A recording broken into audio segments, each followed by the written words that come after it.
you very much. Right, so far so good. Next stop for me is a beachside hospital ward where a scene is being shot for a very glamorous television series. The story is that the star has been injured, and so has a colleague of his, and the star is about to visit him in his hospital bed, I think. Come on. Everybody hold the talk, thank you. Quietly.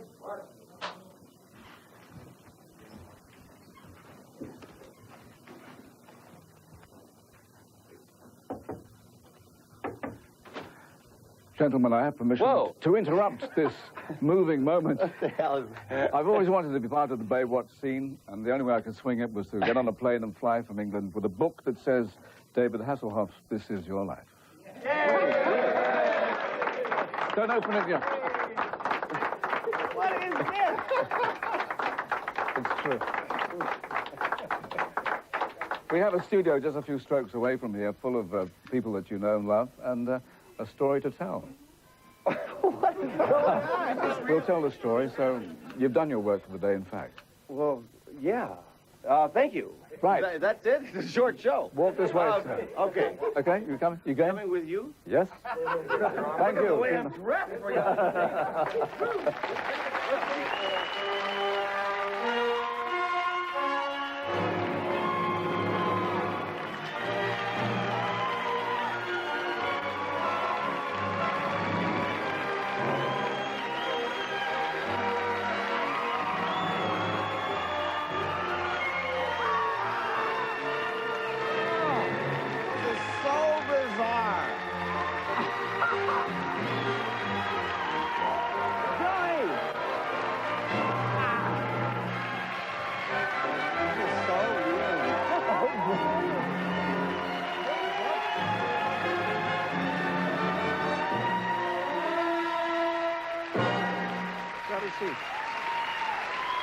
The first one is yours, here.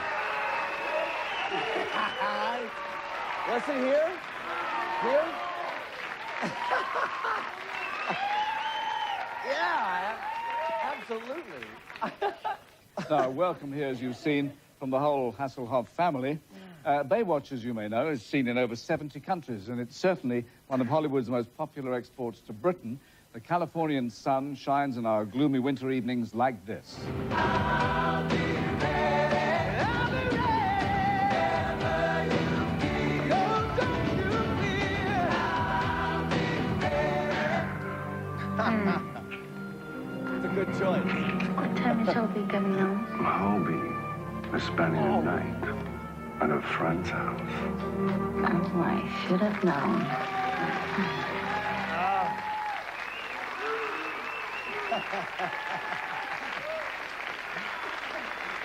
Unbelievable.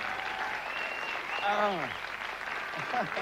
that was, the last bit was a perfectly legitimate clinch, of course, because the character there was played by your wife, actress Pamela Bach. Oh, God.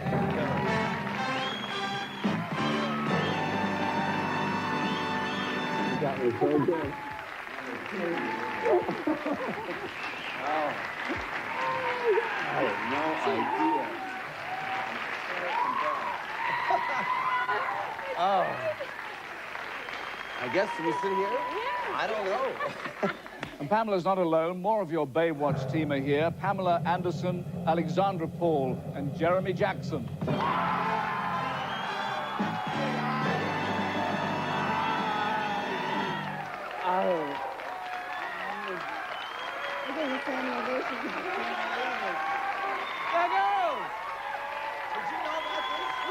Why didn't you tell me?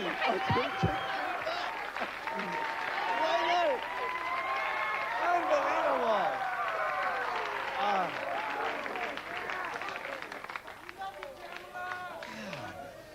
Is there room on this show for an elderly Englishman? I think I'd enjoy this. Pamela, I know you've been in several episodes of Baywatch. What is it like working with your husband in this? God, it's so hard to answer a question after him being so surprised. I've been tight-lipped for so long, and it's like I have so much to ask him. What is it like performing opposite him? It's interesting. It's a lot of fun. There you go. But when you know somebody so well, as a performer, you usually have this gray area that you can play with because the other person doesn't know you, everything about you, but he does. So he'll say, you normally wouldn't act like that. And it's like, well, that's a character. That's not me. So it's very interesting. We have fun. Spend a lot of time together. Didn't he hold your passport back on one important occasion? Yes, he did. We were in London, and we had been dating for about 5 months. And Don't tell the true story. he sent me down. Yeah, I'm thinking about this one. He sent me down and hid my passport and my plane ticket to, I guess, confess his love and say, let's make a go for it. Well, these days, of course, there are a couple of new names on that passport. Taylor, who is 3, and 1-year-old Haley. Good. Bye. Oh. This is your life, Daddy. Oh. Oh, that's so sweet. Oh, my God. How did...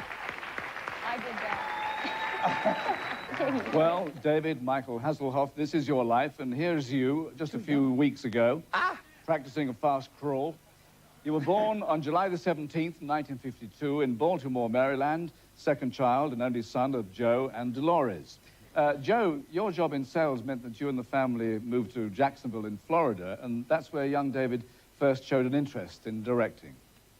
Yeah, we had a shaggy dog named Lassie, and nobody can control Lassie. So they asked us to put Lassie in a commercial where she had to jump in and out of the car, but we couldn't control her. So we got David to do it, because he's the only one she paid any attention to. So it was a great success, except, you know, we didn't know where David was. He's in the back of the car and Lassie was on top of him. But anyway, it worked out real good. He got $50, which he never gave me, incidentally, and he came home and he said, and I want to be an actor.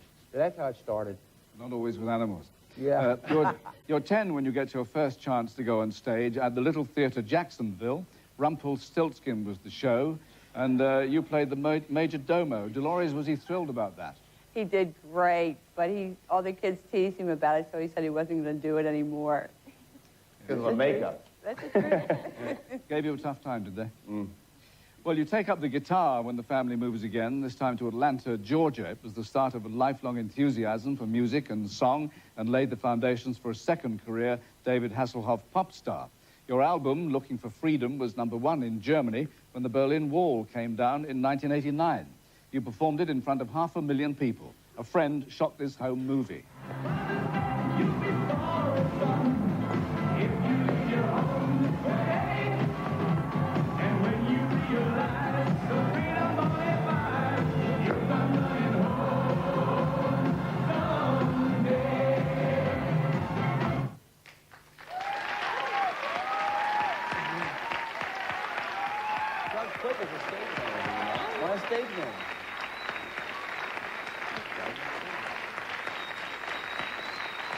I'm sure you won't forget that in a hurry. That was an extraordinary scene.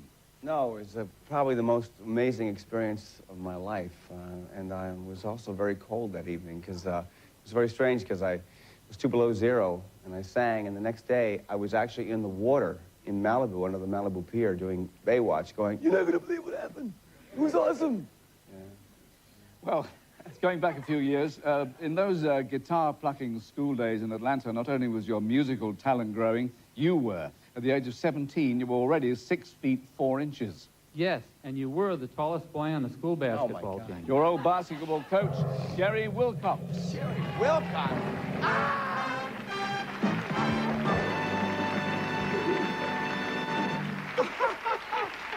Unbelievable. Oh, my God. Yes, I had white man's disease. I could not jump. I still can't jump. I would have thought he'd be a great asset to the team. Oh, no. No. David was so big when he was young. We thought he'd be a fantastic player. But I'm here to tell you, he wasn't. He wasn't lousy, but he wasn't very good. Now, the first time we had a game, we put him in, he took the defensive rebound, and went up for the basket. But it was the wrong basket.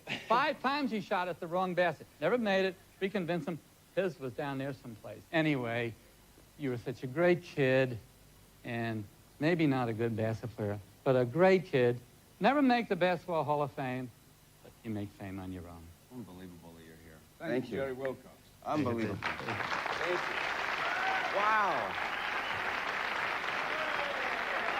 I gotta keep from getting emotional here. It's ridiculous. Well, your story continues. You were 19 and on your way here to Los Angeles to study drama. And we studied very, very hard at having a good time. Your best pal and roommate back in 1970, David Stafford. SF-21! You pal. Oh. Congratulations, man. So, David, you weren't too serious as students. Not with Dave's sense of humor and sense of fun, shall we say. Of course, we were more interested in chasing cheerleaders, but CalArts didn't have any cheerleaders. Right. Just hippies and freaks and weirdos. And they wanted to make partying an art form, and we, of course, joined their effort. And But we got a motorcycle. Remember that? We got a motorcycle. That's right. And he was my best man at my wedding last year. Yeah, I appreciate proud that. to be there. Thanks for coming. God, Beautiful. it's unreal. Thank you, David.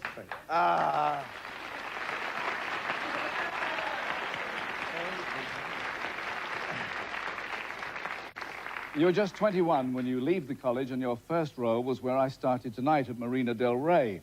You were a waiter at a restaurant there. One of the customers was an important agent, and yes, just like in the movies, she takes you on. You get a part in an episode of TV's Police Story. You remember what it was? Yeah, I was the doorman. I was like the valet. It was at the smokehouse in Burbank. Jean, your mother told the whole town of Somonauk at that time in Illinois that David was on TV that night. The whole town of Somonauk was 1,100 people, and everybody was tuned in to watch this show. And just as David's part was coming on, it was preempted. Mayor Daley had won the election. We missed his 22nd part, and the whole town called us up on the phone, and Lisa went to sleep, cried herself to sleep that night. She was only 6 years old and had been given permission to stay up and watch David, and he wasn't on, and so she cried herself to sleep that night. In 1975, David, you really do get on TV and stay with the show for 6 years. You were Dr. Snapper Foster in one of America's longest-running daytime dramas, The Young and the Restless. Now let's reunite you tonight with three of the stars of that top American show and good friends of yours, Bob Colbert, Jamie Lynn Bower, and the show's leading lady for 20 years, Jean Cooper.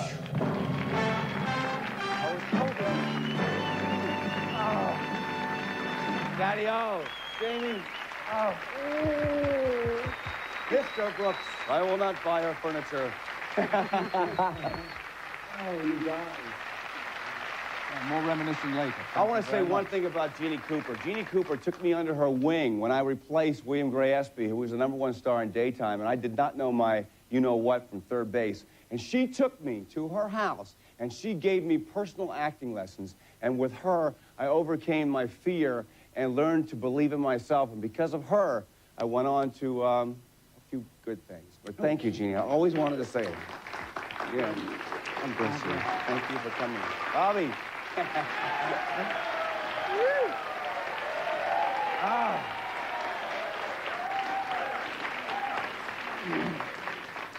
Well, after 6 years, you're aware of time passing by and you're understandably restless, but you're invited to audition for a new show in which the co-star is to be a car, a talking car. That must have been a very strange screen test. Actually, it was a lot easier working with a car than some actors. Yeah, I was a nervous wreck, but I'd seen Brandon Tartikoff on an airplane before, and when the script came, I called my father and I said, Dad, I've got the greatest script in the world. It's about a talking car. He thought I was completely out of my mind, and I said, no, this is it. But I was a nervous wreck for the screen test, but I went back after the first test, which I completely blew, and I said, you are the Knight Rider, you are Michael Knight, you are the Knight Rider, and completely made myself so scared that I went in and I was okay. Did it? And I got it. The show, of course, was Knight Rider and became a huge hit in 82 countries. And Kit would like a few words with you now. Hi, David. Remember me? Your pal, your buddy, your sidekick, your compadre, your friend? I could go on and on. However, I won't. I know this time is just for you. Have a great night on This Is Your Life. I'll sink a few extra gallons of gasoline to your health and happiness. Take care now. Oh, and Michael, thanks for your chance to talk to my old buddy, David. Congratulations.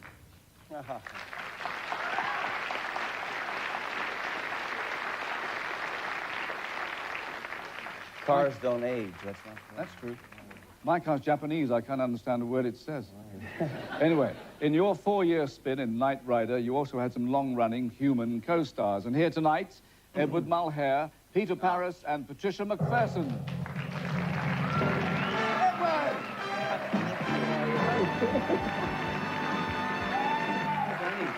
God,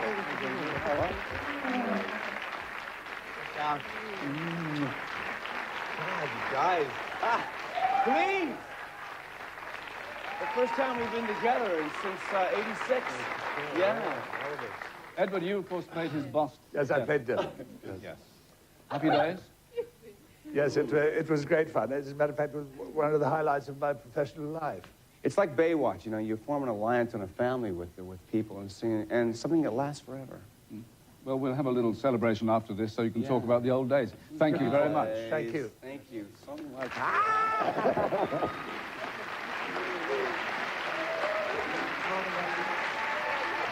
Okay, how's Annie?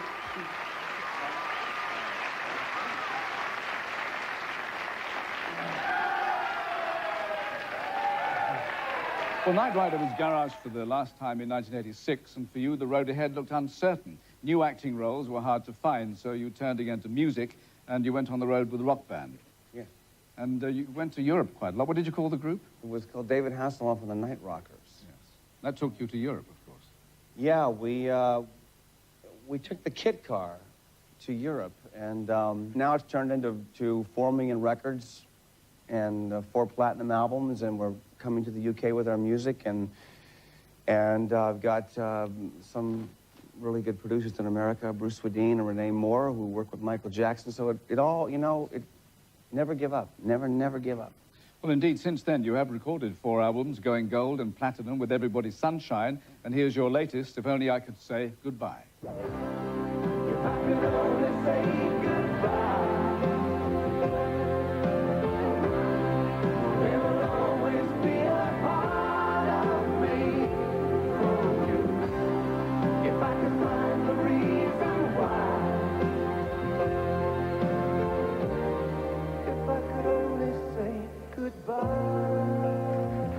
What? Oh, God, I would have died. I would have completely blown it. Because when you were #1 in Germany, you beat Madonna. I wonder how she felt about that. I don't know. Why don't we call her and ask her? It didn't surprise a friend of yours, of course, who knew you could do it. He'd been at the top himself long enough. He'd like a word here. Lou Rawls. Oh, wow. Hey, David. It's Lou here, buddy. Listen, man, I enjoyed doing Baywatch with you, but I tell you what, when we went to Vegas, you know, why did you disappear, man? I was trying to get you a gig in Vegas, man. You know, you got up there and you sang one song, and then you disappeared. I know what happened, though. The casino called you. Yeah, You know, the 7s and, you know, the 21s and stuff. I understand that. But that's cool, man. Hey, hang tight, buddy. Congratulations, and have a good time. Listen, come on back so we can hang out some more, you know? Baywatch was cool in the game. Yeah, buddy. All right, there. That's sweet, huh? Lou, baby. You'll never find. Well, a big opportunity to get back in the acting game comes in 1989 in a television movie called Panic at Malibu Pier. Of course, it became Baywatch. Oh, you ever think about giving all this up for something drier and more lucrative? Yeah, like what? Firm gave me a choice. Lawyer or lifeguard. Does that mean you'd quit Baywatch? Well, still have our early morning workouts together. You'd lose your locker. Take away my locker? Absolutely. Well, how many former lifeguards have got lockers at headquarters? And your original co-star and good friend recalls those first days, Parker Stevenson. I'm sorry I can't be there tonight. I wish I was there with you to celebrate tonight. As you can see, I've moved my lifeguarding skills onto Melrose Place. There really is a pool. I just sit here and wait for people in case someone falls in. This is about as close to the beach as I get these days. But I miss you. I miss your company. I miss the good times we had. You're, what people don't know about you is you're one of the funniest people I've ever met. You're fun to be around on the set. And thanks for getting me to direct. That was a great experience. I miss you. Best to Pam and the kids. And I hope to see you soon. Okay. Okay.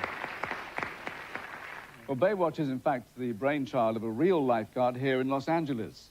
But, David, you were the man who came to the rescue when it really mattered. One of its creators, executive producer, and still a lifeguard, Greg Bonan.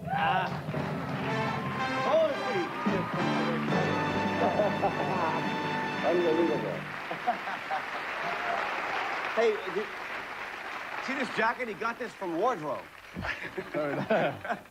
Greg, tell us how David came to the rescue. Well, actually, watching this from backstage has been really emotional, seeing what a part you played in so many people's lives. But, David, 5 years ago, I had a dream, and it was to make a television show about lifeguards, which I'd been for a long time. And it had been a dream for a long time, until David said yes. And together with my other partners, we took it to NBC, and they bought it, they aired it, and they canceled it. And I remember that was one of the saddest days of my life. I remember the phone call. And I called you up, and I said, David, would you consider standing by me for the next little while, which turned out to be 14 months, while we tried to resurrect it? And we did it, and it's in 70 countries. Recently said to be the most popular series in the history of television. And I can't tell you what a big part you played in my life, and thank you for standing by me. Thank you for having me, brother. This is,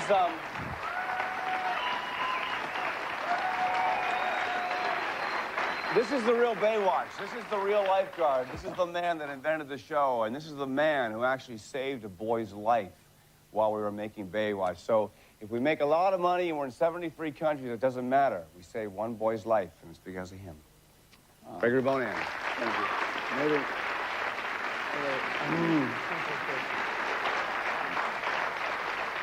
Well, here are a couple more people who wouldn't be here without you. Your children, Taylor and Haley. Taylor,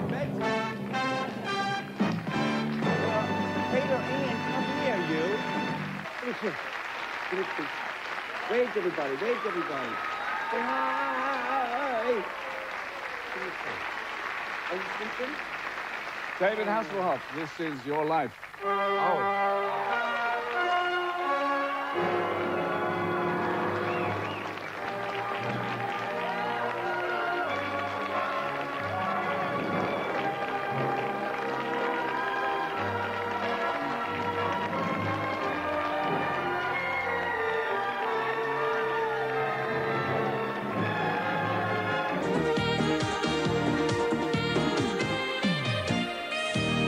Hi, welcome back, and welcome back to our roving reporter, John Leslie, who I have to say has been seriously offered a part in Baywatch by David Hasselhoff. Well, sort of. What do you mean? Well, we're chatting away, and he says, hey, you must come over. You must have a